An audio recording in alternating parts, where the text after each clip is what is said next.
all, but now we have seen in India that in the last two elections, at least 2019 and 24, there has been a huge discrepancy in many constituencies. In fact, in as much as 538 parliamentary constituencies out of 543 in polling data, in number of votes counted and number of votes that were actually registered in the machine.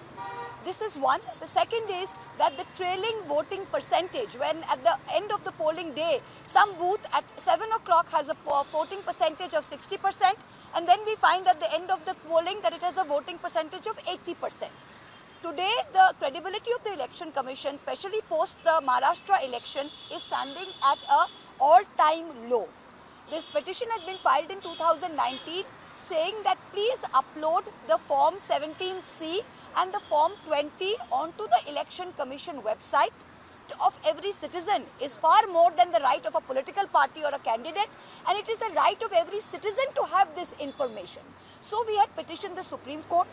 The Election Commission did not call us here today because of a great desire to discuss. They called us here because the last time in the Supreme Court, in order to buy time, they suggested that they will sit across the table with us and come towards a resolution.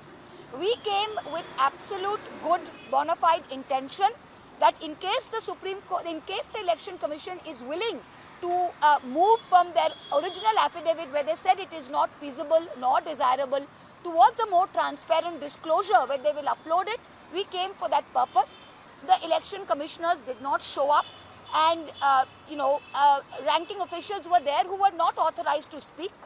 They said we will have a series of hearings. Unfortunately, we are not here for a series of hearings. We are here to solve this issue once and for all and to restore the credibility of the Commission, which is in their interests. So I guess we will see this next in the Supreme Court, where we will continue to fight this in the interests of transparency for all political parties as well as for the citizens of this country most importantly.